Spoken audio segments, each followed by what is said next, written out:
Los enterocitos son células columnares que forman la mayor parte del epitelio prismático simple de la mucosa del intestino. Son más abundantes en el epitelio del intestino delgado, donde llegan a formar hasta el 80% de todas las células del epitelio intestinal. Su principal misión es la absorción de sustancias nutritivas desde la luz del intestino y su transporte al interior del cuerpo. Los enterocitos son células polarizadas, porque poseen dos dominios celulares diferenciados, uno apical y otro basolateral. En estas membranas apicales se encuentran los transportadores necesarios para la incorporación de moléculas que resultan de la digestión. Tenemos a los cotransportadores activos secundarios dependientes del sodio positivo, como el SGLT1 Sodium Glucose Linking Transporter, el cual transporta glucosa, galactosa y manosa. El PEPT1 Peptide Transporter, que transporta di y tripeptídicos, y al antiportador dependiente de sodio positivo ASCT2.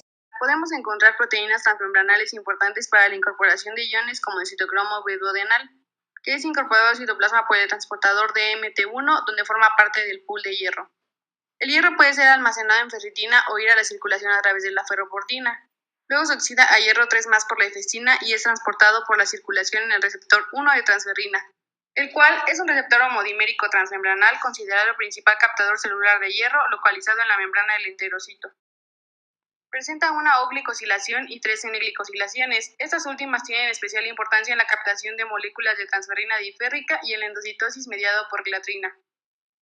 Por su parte, el hierro hemínico es captado por el transportador HCP1, luego la enzima hemo-oxigenasa libera el hierro y después sigue igual que el hierro no hemínico.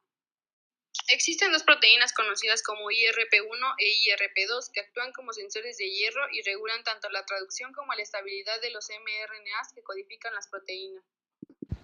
En esta región del enterocito también encontramos a oligosacáridos como el glucolípido monocialotetraexocilgangliósido GM1, el cual actúa como sitio de unión para la toxina del cólera.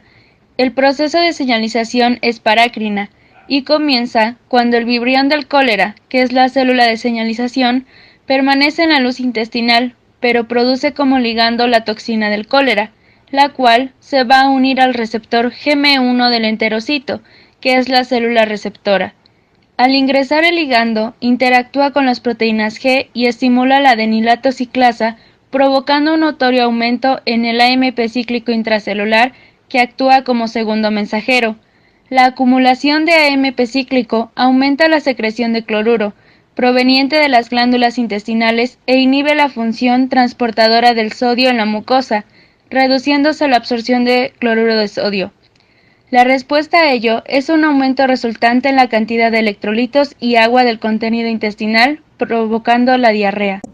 Las balsas lipídicas también se caracterizan por la presencia de proteínas ancladas a glicosilfosfatodinositol, GPI. Un ejemplo de anclaje de GPI es la enzima fosfatasa alcalina FAI, la cual es una poderosa enzima antiinflamatoria que controla la homeostasis intestinal y preserva la salud del organismo.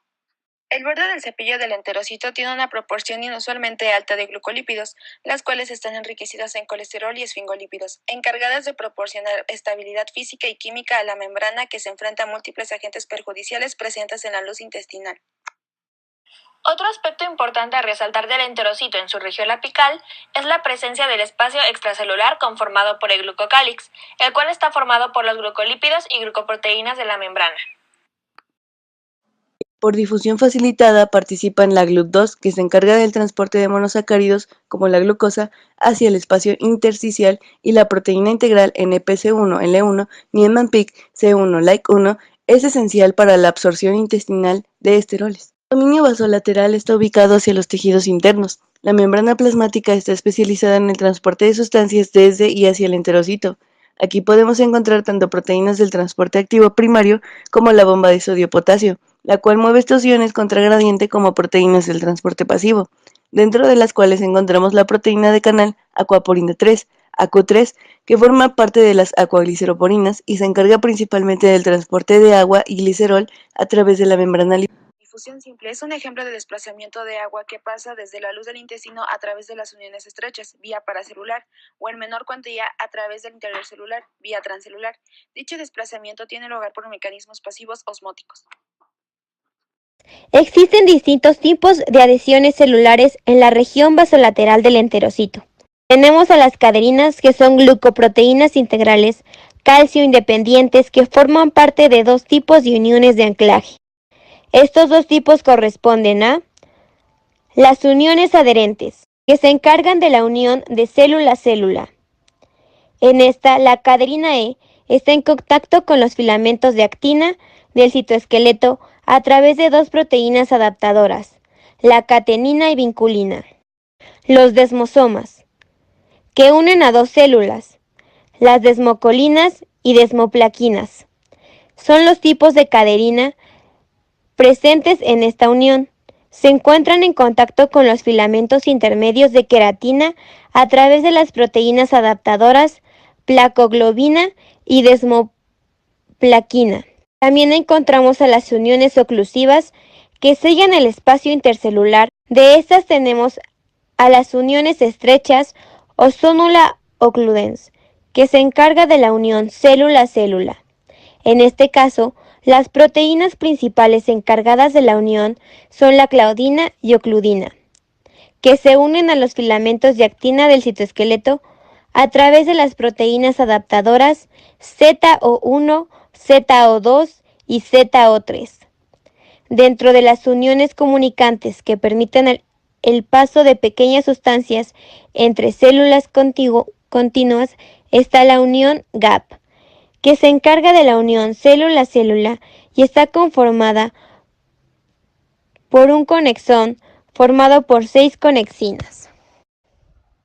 Por otro lado, tenemos a las uniones célula-sustrato como las hemidesmosomas y las uniones focales.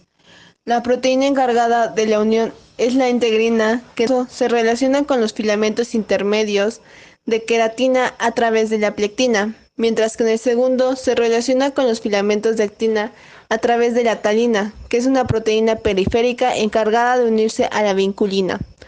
Ambos se encuentran en la región basal del enterocito y se encargan de la unión de célula matriz extracelular. Esta última está conformada por 4 proteínas importantes que forman una especie de red, y en el caso del enterocito son el colágeno tipo 4, constituido por 3 cadenas proteicas largas alfa 3 y alfa 4 y alfa 5, que se enrollan entre sí formando una red extracelular flexible y proporcionando a la lámina basal resistencia a la tracción.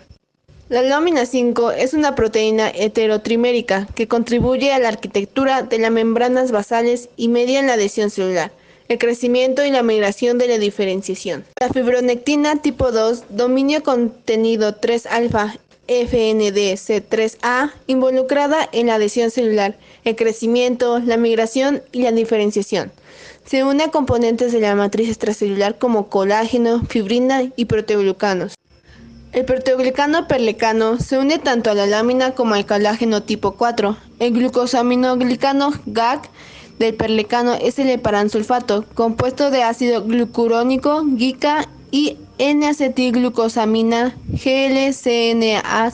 Como ya se mencionó, las adhesiones se llevan a cabo entre proteínas unidas a elementos del citoesqueleto, como los microfilamentos, formados por 20 filamentos de beta y gamma-actinas paralelos en forma de filopodio, unidos por proteínas accesorias como la fimbrina, y cuya proteína motora es la miosina 1A.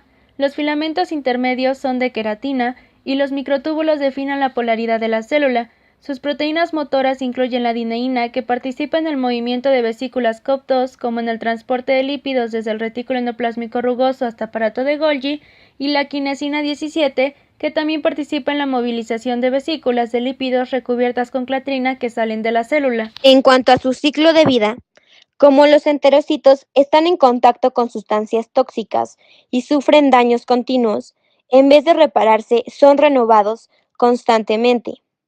El ciclo de vida de un enterocito comienza en las profundidades de la cripta del Lieberkühn y termina en la superficie de las vellosidades del intestino delgado por apoptosis.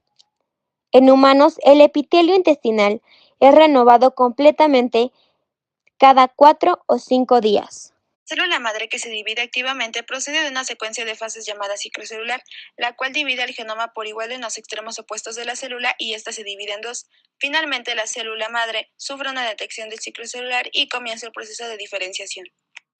En cuanto a los organelos del enterocito, dentro de los de membrana doble encontramos al núcleo, que se encuentran típicamente en la base de la célula y está rodeado por un extenso retículo endoplásmico rugoso. Es grande y ovalado, además posee de 1 a 2 nucleolos. También están presentes numerosas mitocondrias para impulsar a las bombas de sodio-potasio y otros transportadores activos. Dentro de los organelos de membrana sencilla tenemos a aquellos pertenecientes al sistema de endomembranas, que se distribuye por todo el citoplasma apical.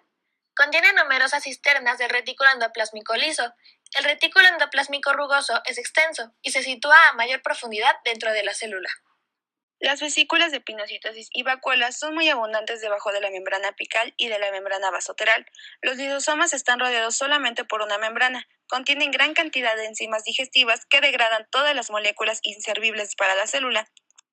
Los peroxisomas apenas si se encuentran en las células madre en la parte inferior de la cripta. Su número aumenta a medida de que los enterocitos se van diferenciando. Además, las oxidasas peroximales contribuyen a la maduración bioquímica de los enterocitos.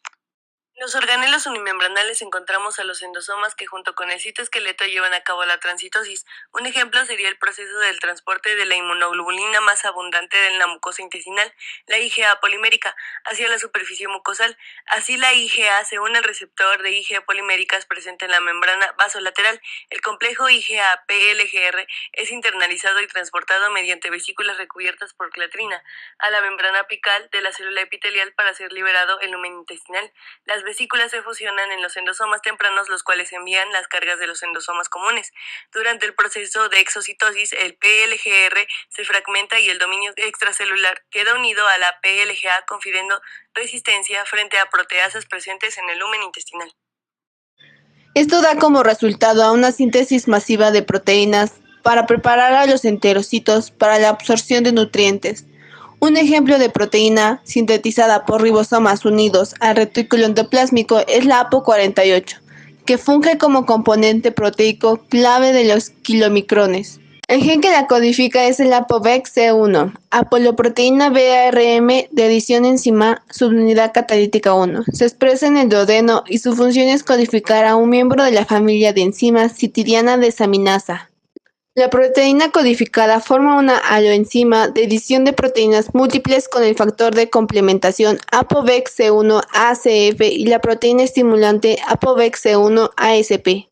Esta aloenzima participa en la edición de bases de nucleótidos de la C en la base 6666 de RNA-M, AU de los RNM de apolioproteínas B.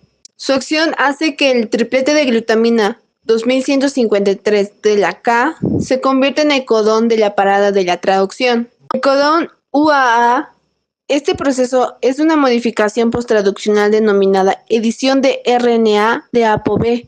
Por lo tanto, la síntesis de proteínas se terminará prematuramente en el aminoácido 2152. Finalmente, dentro de los organelos no membranosos que nos falta por mencionar, tenemos a los ribosomas enriquecidos en el dominio apical del enterocito.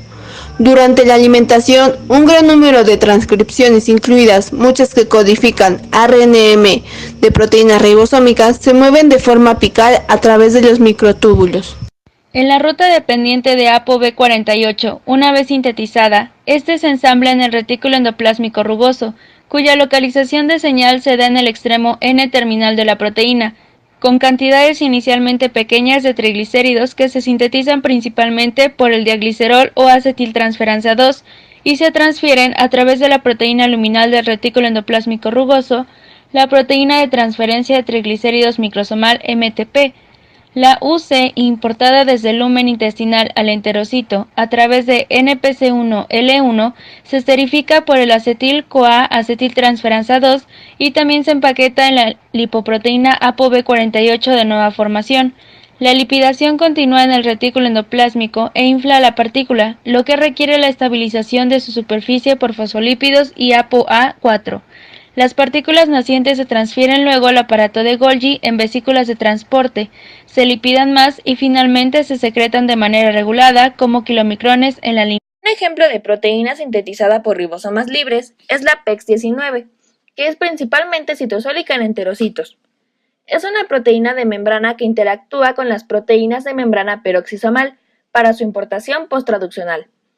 Sirve como chaperona, ya que se une y estabiliza a las PNP que contienen PNP Targeting Signal.